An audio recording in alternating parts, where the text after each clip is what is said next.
بسم اللہ الرحمن الرحیم۔ السلام علیکم۔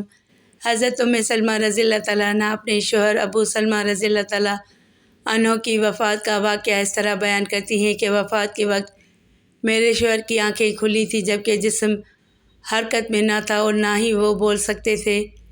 کسی نے رسول اللہ صلی اللہ علیہ وسلم کو میرے شوہر کی اس حالت کی خبر دی تو آپ صلی اللہ علیہ وسلم ہمارے گھر تشریف لائے۔ جب نبی اکرم صلی اللہ علیہ وسلم میرے شوہر کے پاس آئے تو آپ نے دیکھا کہ میرے شوہر کی آنکھیں کھلی ہیں تو آپ صلی اللہ علیہ وسلم نے اپنے ہاتھ مبارک سے آنکھیں بند کرتے ہوئے فرمایا، جب موت کا فرشتہ انسان کی روح قبض کرتا ہے تو مرنے والے کی آنکھوں کی روشنی بھی روح کے ساتھ چلی جاتی ہے۔ جب نبی اکرم صلی اللہ علیہ وسلم کے منہ سے یہ الفاظ نکلے تو گھر والوں نے رونا شروع کر دیا کہ ابو سلمہ رضی اللہ تعالیٰ عنہ اب اس دنیا میں نہیں رہے۔ آپ صلی اللہ علیہ وسلم نے فرمایا کہ مرنے والے کو ہمیشہ اچھے الفاظ میں یاد کیا کرو کیونکہ اس وقت فرشتے پاس ہوتے ہیں۔ میت کے ارد گرد بیٹھے ہوئے لوگ جو باتیں کرتے ہیں فرشتے ان کی باتوں پر آمین کہتے ہیں۔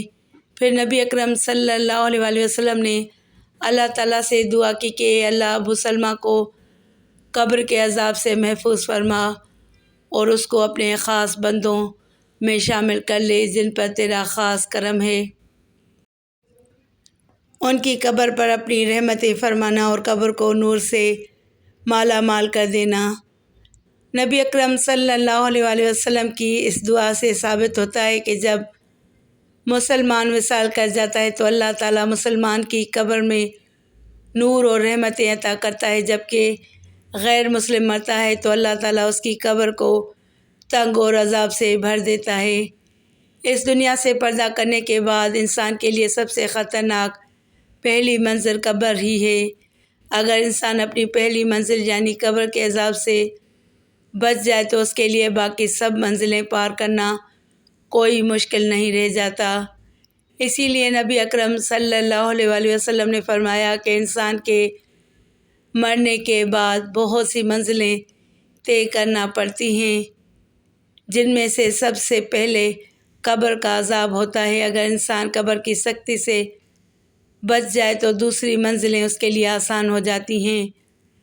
ایک دفعہ نبی کریم صلی اللہ علیہ وسلم قبرستان سے گزر رہے تھے تو رسول اکرم صلی اللہ علیہ وسلم نے قبر کا عذاب بیان کرتے ہوئے فرمایا کہ مجھے اگر اس بات کا ڈر نہ ہوتا کہ تم میت کو قبر میں دفنانا چھوڑ دو گے تو میں اپنے رب کریم سے دعا فرماتا کہ وہ تم لوگوں کو بھی قبر کے عذاب سے آگاہ کر دیتا،